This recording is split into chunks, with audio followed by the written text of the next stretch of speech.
Go get the strap. Get the fucking car. Right, I'm moving. Let's go. Come on, get the fucking out. Get the... Let's go. Halo guys, kembali lagi bersama saya Stephen di channel Bro View. Kali ini saya akan melanjutkan kembali alur cerita film dari Dior. Dan sekarang kita masuk ke season 2 episode yang pertama dan kedua. Untuk itu sebelum masuk ke ceritanya, seperti biasa siapkan apa? Ya tentunya kopi dan Woodbray untuk menemani kalian dalam menonton alur cerita film ini. Dan sekarang kita masuk ke filmnya.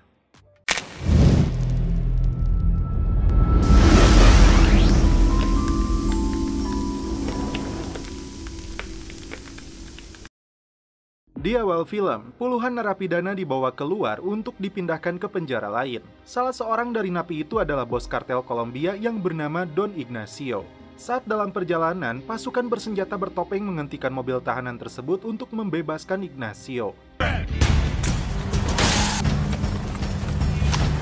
Get the fucking car. Right, I'm moving. Let's go. Come on, get the fucking out. Get the... Let's go. Tak lama kemudian muncul Ricardo, anak dari bos kartel tersebut. Dan anak buahnya adalah para pembunuh bayaran yang ditugaskan Victor untuk membebaskan Steve dan Pete. Ternyata pasukan ini adalah tim Raven yang dijanjikan Ricardo akan mendapat bayaran setelah Ignacio sampai di tempat aman. Dalam pelariannya, mobil-mobil mereka terjebak kemacetan. Masalah muncul setelah terlihat beberapa gangster bersenjata. Tak hanya itu, dari sebuah mobil box bermunculan kelompok bersenjata lainnya. Raven dibuat tidak berkutik oleh mereka, dan akhirnya kontak senjata pun pecah. Tell Steve it opens up once we get past this truck.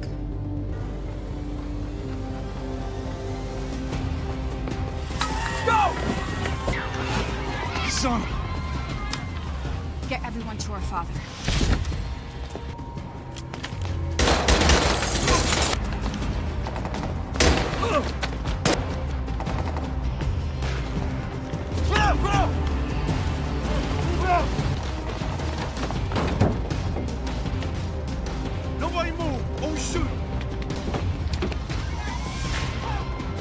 Alhasil, Ignacio dibawa kabur oleh kelompok ini. Beruntung, Steve dan timnya berhasil selamat dan kembali ke markas meskipun misi mereka gagal. Untuk menghindari kecurigaan aparat lain, Steve menugaskan beberapa anggotanya untuk mengikuti festival jalanan. Sebetulnya yang Steve pedulikan bukan soal imbalan uangnya, tapi pistol dengan sidik jarinya yang digunakan untuk membunuh Bird. Setelah Tom memutuskan untuk menghilang, Raven kini dipimpin oleh si botak Crowley. Pertanyaan besarnya, dari kelompok mana kawanan bersenjata itu berasal? Saat sedang mengikuti festival jalanan, datang seorang wanita bernama Amber yang membawa bocah, menarik perhatian Cole. Ternyata, Amber bukan ibu dari bocah tersebut karena statusnya masih gadis. Tentu saja, Cole makin senang.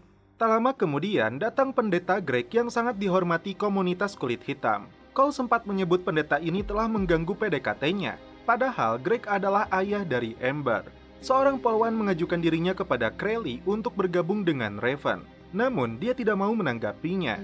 Steve dan Crowley menemui kelompok gangster Kolombia karena operasi pembebasan Ignacio gagal dilakukan. Ricardo menuduh Raven terlibat dalam gagalnya misi ini. Itu karena hanya orang-orangnya yang ditembaki saat kejadian berlangsung. Dan wanita ini adalah Carmen, adik Ricardo. Dia menjanjikan $5 juta untuk Raven agar menemukan pelakunya dan membawa kembali ayahnya. Karena mata duitan, Crowley minta imbalan $10 juta. Berbeda dengan Steve yang hanya meminta pistol yang ada sidik jarinya diberikan kepadanya. Tiba-tiba, si patron mengacungkan pistolnya ke kepala Steve. Namun Steve tidak bergeming karena suatu saat nanti dia akan membalas perbuatannya yang telah membunuh Bird. Istri Bird dipanggil ke markas Raven untuk menemui Steve. Tara bertanya apa yang sebenarnya terjadi saat itu. Steve hanya mengatakan sesuai laporan pelaku berasal dari gangster Rusia. Tapi dia berjanji pelaku akan menerima akibatnya. Tujuan Steve memanggilnya untuk memberikan cek dalam jumlah yang cukup besar agar Tara bisa memberi pendidikan yang baik untuk anaknya. Karen mendapat informasi dari rekan polisinya bahwa seorang reporter akan meluncurkan berita terkait kejahatan geng polisi. Masalahnya, secara khusus mereka menyebut nama Raven. Akibatnya, komisi polisi pun panik. Karena berita ini akan mengancam citra Departemen Kepolisian, seluruh polisi yang terkait dengan geng terancam akan dicopot lencananya. Pertanyaan besarnya lagi, siapakah reporter itu? Pete datang ke rumah mertuanya untuk menemui Veronica, namun Victor menghalanginya. Victor sudah tahu Pete terlibat dengan pembebasan Don Ignacio. Justru karena Victor lah para Raven kini terlibat dengan kartel Colombia itu. Faktanya, Victor bukan menyelamatkan Raven tapi menjualnya kepada mereka. Kembali ke markas, terungkap jika Steve memberikan $100.000 kepada janda Bird yang berasal dari dana pensiun. Timbul masalah baru karena artikel berita itu akan menghancurkan karir mereka sebagai polisi. Crowley tidak terlalu peduli, baginya uang $5 juta yang dijanjikan kartel lebih penting. Setelah masalah dengan FBI selesai, kini mereka dihadapkan dengan kartel. Untuk mendapatkan hak asuh anaknya, Pete membutuhkan uang tersebut. Carr kembali membujuk Crowley untuk menerima putri baptisnya sebagai anggota Raven. Meskipun ayahnya dulu berpatroli dengannya, Crowley tetap tidak mau menerimanya. Karen dan Cole mendatangi si botak sipir yang sedang mengobati kakinya. Mereka ingin tahu pihak mana yang melakukan serangan untuk membawa Ignacio. Karena Cole pernah berselisih dengannya, Cole keluar dari ruangan dan menemui Amber yang ternyata seorang dokter di rumah sakit ini. Cole memberanikan diri untuk mengajaknya makan malam agar bisa saling mengenal. Setelah Karen memukul kakinya, si botak ini mengetahui seorang sersan bernama Ellie dari kelompok Horseman, yaitu polisi pelabuhan. Kembali ke markas Raven, Foster datang dengan tampilan barunya tanpa kumis. Foster akan memberitahu mereka tapi itu tidak gratis. Dia ingin posisinya dikembalikan. Setelah Crowley menyetujuinya, Foster memberi informasi jika kini kartel Meksiko yang mengambil tempat Neckbone. Kartel itu kini bekerja sama dengan Horseman dan memblokir Viper. Informasi ini kemudian Steve sampaikan kepada Kerman. Ternyata perselisihan kartel Colombia dan Meksiko ini karena perebutan wilayah untuk peredaran narkoboy. Meksiko memaksa pihak Kerman untuk mengedarkan barangnya di luar kota. Ricardo dipastikan tidak akan setuju dan memilih untuk perang dengan mereka. Sebetulnya, Steve tidak mau terlibat dengan perselisihan dua kartel ini. Tapi sebelum mereka bertemu, Kerman sudah menelepon Crowley untuk melakukan kesepakatan baru. Kerman bersedia menambah $1 juta lagi untuk membebaskan ayahnya, termasuk niat baiknya dengan menyerahkan pistol yang ada sidik jarinya Steve. Steve dan timnya datang ke pelabuhan untuk menemui kelompok Horseman pimpinan si Ellie. Salah satu anggotanya terlihat mengenakan perban akibat kejadian kemarin saat mereka menculik Ignacio. Ellie menolak menyebutkan angka agar mereka menjauh dari kartel Meksiko. Dia beralasan tidak akan meninggalkan pekerjaannya sebelum menyelesaikannya. Sementara itu, Karen kembali ke rumah ibunya dan langsung menonjoknya. Itu karena dia tega kepada anaknya sendiri bekerja sama dengan Price. Terungkap di sini mengapa ibunya ini membenci anaknya sendiri. Karena setiap kali melihat wajahnya, dia selalu teringat dengan pria yang disebut ayahnya padahal dia telah memperkaosnya. Cole merasa senang Amber mau membuka diri kepadanya untuk diajak kencan nanti malam. Tim Raven diam-diam menjebak si Ellie untuk diserahkan kepada Colombia, tapi Steve memperingatkan kartel Colombia ini agar tidak menyiksanya karena bagaimanapun dia adalah polisi. Kerman lalu menunjukkan foto istri dan anak Ellie untuk dijadikan ancaman baginya. Setelah Ellie diinterogasi, didapatkan informasi bahwa Ignacio disandra di gedung 40 pelabuhan dengan pengawasan sekelompok gangster Meksiko. Raven lalu bergerak ke lokasi untuk membebaskan Ignacio. Demi mengelabui mereka, Cole memakai seragam anggota polisi pelabuhan. Sampai di gedung 40, mereka melihat orang Meksiko tapi Ignacio tidak ditemukan. Show me your hands on the ground. Don't even think about it. Tiba-tiba, Ricardo dan anak buahnya datang. Saat mereka membunuh satu orang Meksiko, ada orang Meksiko lain yang menembaki mereka. Steve sebetulnya sudah menguasai keadaan, namun si patron langsung menembak mati orang Meksiko yang sudah tidak berdaya ini.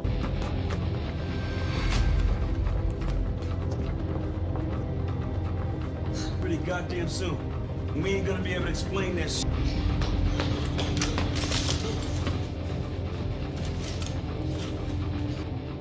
I had it handled. Karena kesabaran Steve sudah habis, ini yang dilakukannya.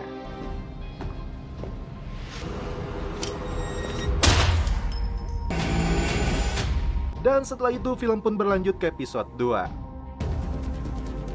Get that gun back. We're not doing anything. I allow you to take my daughter as well. Our protocol. Keep an eye out. No one pulls the trigger unless we have to. Sesuai janji Steve sebelumnya, patron akan mati di tangannya karena telah membunuh Bird. Anggota Raven yang baru ini mengaku tidak melihat apa yang dilakukan oleh Steve. Timnya termasuk Ricardo dan anak buahnya datang ingin tahu yang terjadi. Pria tua ini ternyata kakeknya si patron yang terkejut saat melihat cucunya tewas. Yeah, we do. Después lo entierran. Vámonos. Now you are.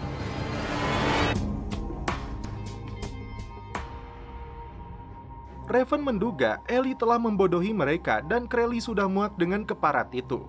Cole ditugaskan untuk mengawasinya mencegah tindakan bodoh yang dilakukan pimpinan Raven yang baru ini. Kakek si patron masih tidak terima dan menuduh Steve telah membunuhnya meskipun laporan polisi menyebut dia tewas karena senjata Meksiko. Kerman menyarankan kepada Ricardo untuk memulangkan mereka ke Colombia. Setelah resmi menjadi anggota Raven, polwan ini mentato tangannya dengan simbol geng polisi ini. Steve menyuruhnya tutup mulut agar semuanya baik-baik saja. Crowley mulai tidak suka dengan kelompok Colombia karena belum memberikan bayaran untuk mereka. Karena itu, dia berencana untuk membuat perhitungan. Steve tidak setuju karena itu sama saja menciptakan masalah baru. Tiba-tiba, seluruh anggota geng polisi ini dibuat heboh karena berita artikel yang menyebutkan Komisi Disiplin Polisi akan melanjutkan penyelidikannya. Steve membutuhkan bantuan pendeta Greg untuk membuat acara baik demi menolak tuduhan komisi polisi itu. Karen dan Cole lalu ditugaskan untuk menelusuri identitas reporter yang menjadi biang masalah ini. Sedangkan Crowley masih kekeh dengan bayaran dari kartel Colombia yang seharusnya mereka terima. Di keesokan hari, Cole menjenguk Carr yang sedang terbaring di rumah sakit. Kesempatan itu dia manfaatkan juga untuk meminta maaf kepada Amber karena gagal datang di acara makan malam. Sementara itu, Karen mengirim pesan anonim kepada reporter itu agar keluar dari rumahnya. Seorang pemuda kulit hitam ditangkap karena kepemilikan senjata api. Ricardo tidak bisa memberikan $6 juta yang dijanjikan karena ayahnya belum berhasil mereka temukan.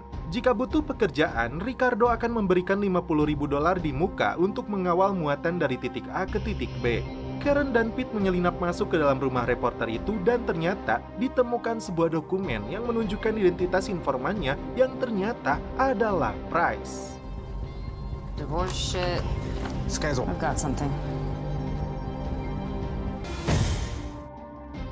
Masalah besar bagi Raven jika Price membocorkan rahasia mereka kepada komisi polisi. Kali ini giliran Steve yang dijebak oleh Ellie dan kawanannya yang ingin balas dendam. Sambil memukulnya, Ellie mengatakan pihak Meksiko mau menegosiasikan persyaratan baru untuk menyerahkan Ignacio. Di keesokan harinya, Steve menyampaikan pesan tersebut kepada Kerman. Ini tidak akan mudah karena Ricardo ingin pelabuhannya juga. Steve menugaskan Pete untuk mengumpulkan seluruh anggota.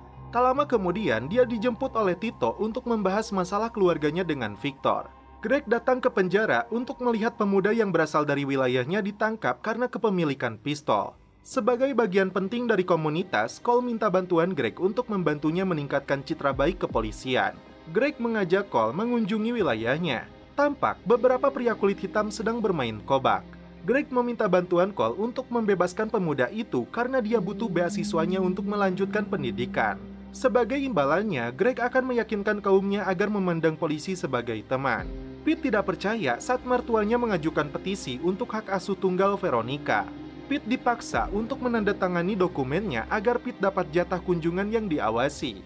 Victor yakin akan menang karena artikel tentang geng polisi yang sedang mencuat akan dia jadikan alasan di depan hakim. Pete yang kesal langsung memukul si Victor. Dia sangat sayang kepada putrinya, tapi mereka memperlakukannya tidak adil. Di malam hari, kartel Colombia dan sekutunya geng polisi Horseman melakukan pertemuan dengan kartel Colombia yang didukung Raven. Ricardo mengajak pimpinan kartel Meksiko ini untuk bicara empat mata. Singkat cerita, mereka berdua telah menjalin kesepakatan. Ricardo mengaku membayar tebusan kepada Meksiko, karena itu dia tidak mau membayar imbalannya. Crowley yang kesal hampir saja memukulnya. Pengacara Pete meminta $30.000 agar Pete mendapat peluang untuk memenangkan hak asuh anaknya. Pete bingung karena dia tidak punya uang sebanyak itu. Dua pembunuh Colombia mengancam Raven baru ini untuk mengatakan orang yang telah membunuh patron, jika tidak adiknya akan dibunuh. Please don't. It was Steve Hammond. Steve mengumpulkan seluruh anggota Raven dan Viper untuk bekerja sama meredam artikel yang menyudutkan geng polisi. Price adalah informan yang membocorkan sepak terjang mereka kepada reporter itu. Steve mengajak mereka untuk memulihkan citra kelompok ini dengan menggelar acara amal, namun Viper menolak karena yang mereka butuhkan adalah uang. Foster memberi saran untuk melakukan pertemuan dengan Price. Meskipun sedang berada di dalam penjara federal, dalam waktu dekat mantan agen FBI itu akan dipanggil oleh pengacara untuk memberikan kesaksian soal kasus WMD. Cole berhasil membebaskan pemuda itu sesuai dengan permintaan Greg. Pendeta ini berterima kasih kepada Cole dan mengajaknya bergabung dengan komunitasnya. Carmen memberitahu Steve jika pihak Meksiko tidak pernah muncul di pertukaran dan ayahnya pun saat ini tidak ada. Ternyata Carmen dipaksa oleh Ricardo karena ingin mengendalikannya sendiri. Pete yang terdesak berencana untuk merampok. Dengan menggunakan topeng, dia masuk untuk mengambil satu koper uang, tapi tiba-tiba seorang pengawal bersenjata menembakinya. Cole mulai gelisah karena Amber tidak kunjung datang saat janjian makan malam. Ternyata Amber tidak bisa meninggalkan pasiennya. Cole berinisiatif untuk membawakan makanan dan setangkai bunga ke rumah sakit. Sementara itu, Steve dihadang dua pembunuh Kolombia ini karena mereka kini tahu Steve lah yang telah membunuh patron. Say it!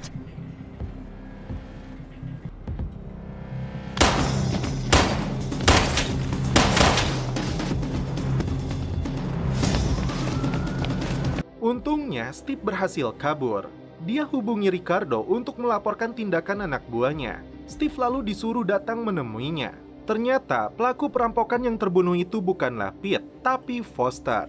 Karena Pete sendiri sedang menyaksikan pertunjukan tari balet anaknya. Sampai di markas kartel Kolombia ini, Steve melihat anggotanya dan adiknya disandra. Why involve them? Trigger. Not the Mexican. One, if you scare him enough. Hey! Menurut Steve, apa yang dilakukannya terhadap patron sudah impas, darah dibalas darah. Ketika Ricardo mengambil pistol anak buahnya, ini yang dia lakukan. Yes. No! Lucky, huh? No. Tapi selanjutnya, Ricardo menodong kepala mereka. Lalu, bagaimana kelanjutannya? Film pun berlanjut ke episode 3.